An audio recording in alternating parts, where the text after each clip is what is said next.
जय हिंद बच्चों।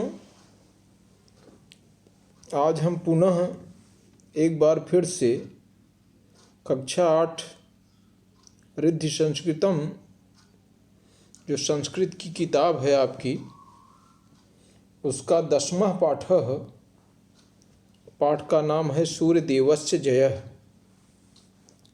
का हिंदी अनुवाद आपको बताएंगे।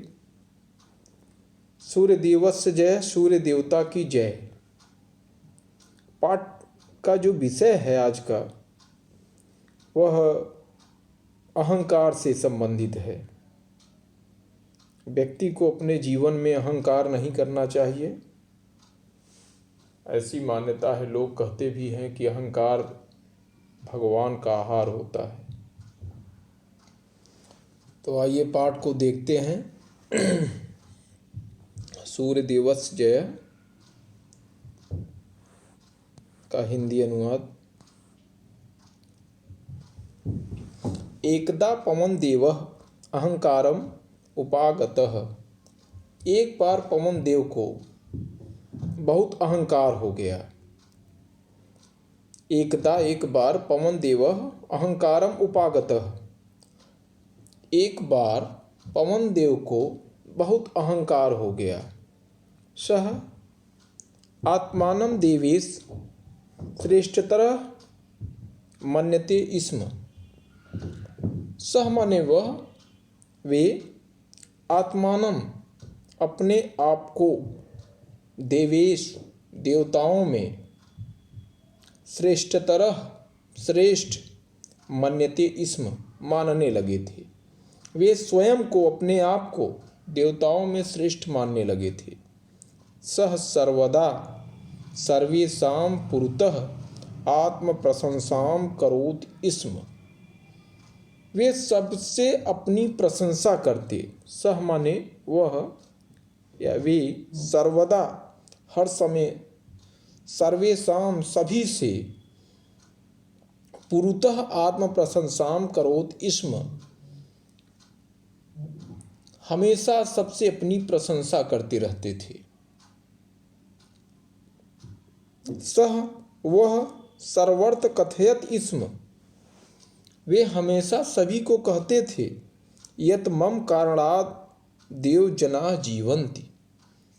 वे हमेशा सभी को कहते थे कि मेरे कारण ही सभी लोग जीवित हैं। सह वे सर्वर्थ सभी जगह, कथयत माने कहते थे, इस माने थे, यत मम कारणादेव जना जीवन्ति। मेरे कारण ही सभी लोग जीवित हैं। जीवन्ति जीवित हैं। अहम यदि इच्छाम तत् कर्तुम शक्नोमि। मैं जो भी करना चाहूँ कर सकता हूँ।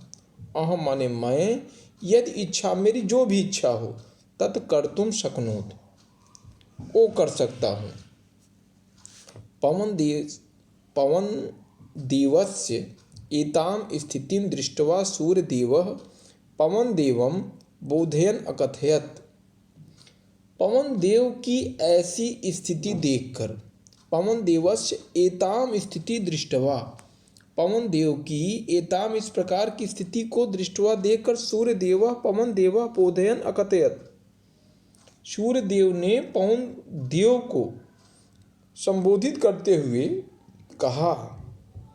पवन देवम बोधयन माने पवन देव की तरफ देख करके, अकथयत उन्होंने कहा, अहंकार न करणीय। अहंकार मत करो। समय सर्वेषां महत्वमस्ति। समय के अनुसार, समय के अनुसार, सर्वेषां सबका, महत्वमस्ति सबका महत्व होता है। अस्ति माने होता है महत्व। समय के अनुसार सबका महत्व होता है, किंतु पवन देवः तो अहंकारोन्मत्तः जातः आसीत्। लेकिन पवन देव अहंकार में डूबे हुए थे। किंतु पवन देवः, लेकिन पवन देव तो अहंकारोन्मत्तः जातः आसीत्। पवन देव तो अहंकार में डूबे हुए थे। सह अवदत् उन्होंने कहा अहम सर्वेषां कार्यं कर्तुं शक्नोमि किंतु मम कार्यं कोऽपि कर्तुं न शक्नोति। पवन देव ने कहा, वे बोले मैं सबका काम कर सकता, अहम सर्वेषां कार्यं कर्तुम, मैं सबका काम कर सकता हूँ, हाँ, किंतु अहम सर्वेषां कार्यं कर्तुम शक्नोति, मैं सबका काम कर सकता हूँ, किंतु मम कार्यं कोऽपि कर्तुम न शक्नोति, लेकिन मेरा काम कोई नहीं कर सकता, लेकिन मेरा काम कोई नहीं कर सकता। आगे देखिए,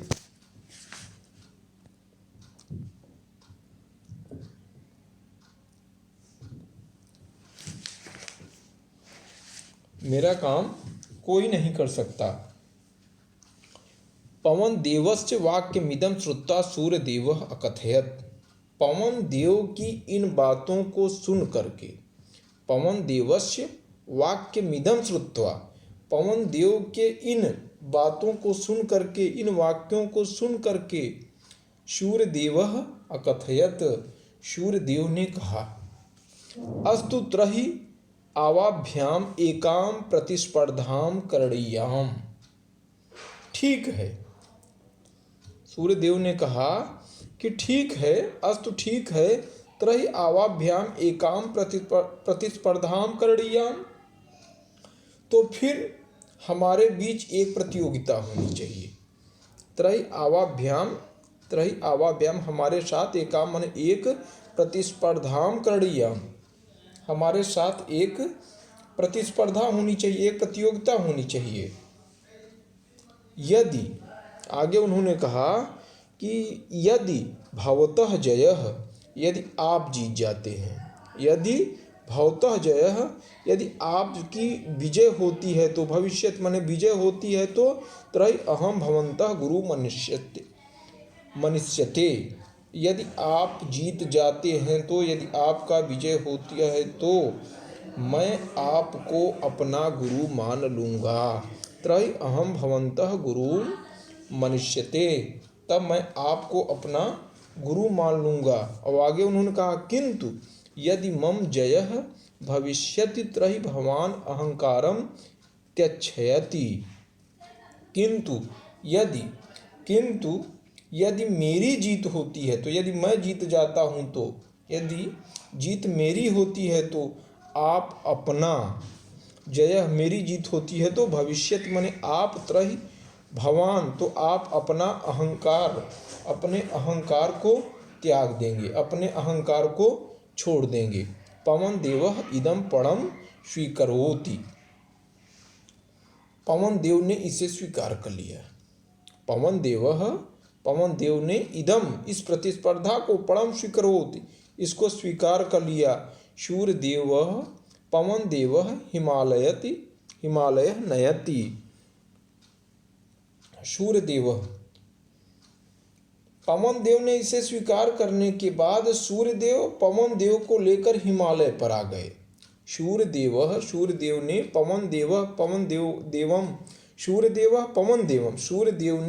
देव को लेकर के, नयति माने लेकर के, हिमालय पर आ गए। तत्र वहाँ एकः मुनि कंबलं धृत्वा तपः आचरति स्म। वहाँ एक मुनि कम्बल लपेटे चल रहे थे।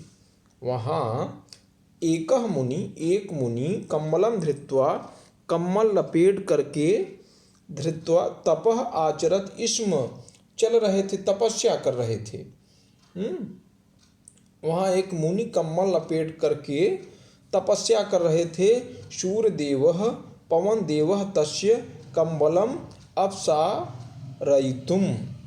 सूर्यदेव ने पवन देव को उस कंबल को उतारने को कहा।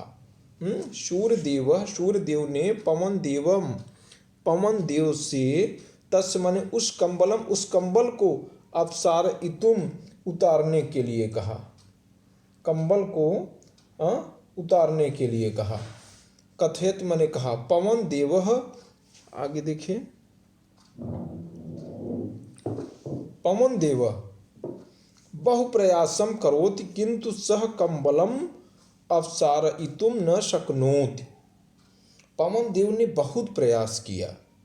पवन देवः बहु प्रयासम करोत्, पवन देव ने बहुत प्रयास किया, किंतु सह कंबलम अपसारयितुम न शक्नोति, किंतु वे कंबल नहीं उतार पाए। सह श्रान्तः भवति, वे शांत हो गए। तदंतरम, इसके बाद सूर्यदेव ने केवलम स्वतापम एव वर्धते, केवल अपने ताप को बढ़ा दिया। तभी सह मुनि, उस मुनि ने स्वकंबलम निष्कासयति, उस मुनि ने अपना कंबल निकाल दिया।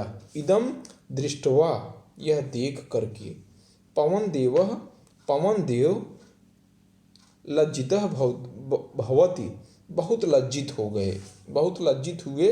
उन्होंने स्व अहंकारम त्यजति, अपने अहंकार को त्याग दिया। अतः उच्यते, अतः कहा गया है, इसीलिए कहा गया है। यह श्लोक देखिए आगे,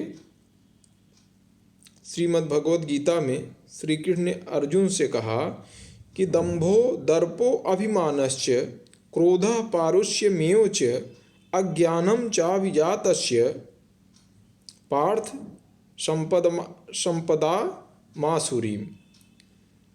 हे पृथानंदन, दंभ करना, घमंड करना, अभिमान करना, क्रोध करना, कठोरता रखना और अविवेक का होना भी ये सभी आसुरी संपदा को प्राप्त हुए मनुष्य के लक्षण हैं। इसलिए व्यक्ति को जीवन में अहंकार नहीं करना चाहिए। इसके बाद शब्दार्थ दिए गए हैं। इन शब्दार्थ, जो शब्दों के अर्थ दिए गए हैं संस्कृत के, इनको याद करना बहुत जरूरी है, क्योंकि इसी से आप भावार्थ कर पाएंगे। एक पद में उत्तर लिखिए। कह अहंकारम उपागतः पवन देवः केशाम पुरतः आत्म प्रशंसाम करोत। इसमें एक शब्द में उत्तर भी दिए गए हैं। पूरे वाक्य में उत्तर, इधर देखिए, पूरे वाक्य में उत्तर दिए गए हैं। रेखांकित पदमाधृत्य प्रश्न निर्माणम कुरुत। रेखांकित जो पद दिए गए हैं उसमें आपको प्रश्न निर्माण करना है। संस्कृत के जो पद दिए गए हैं मूल व्यक्ति वचन, इनको लिखना है।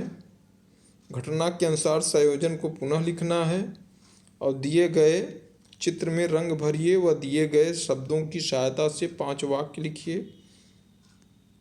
इसको भी आपको करना है। अहंकार नहीं करना चाहिए, घमंड नहीं करना चाहिए।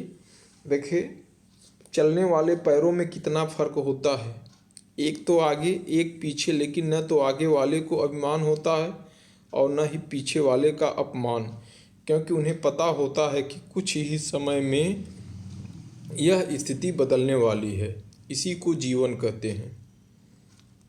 स्वाभिमानी बने, अभिमानी नहीं, क्योंकि अभिमान एक ऐसा भारी पत्थर है जो आपके गले में बंध कर आपको समुद्र में डुबो देगा, और स्वाभिमान एक ऐसी मोटर बोट है जो तेज गति से आपको लक्ष्य की ओर ले जाएगी।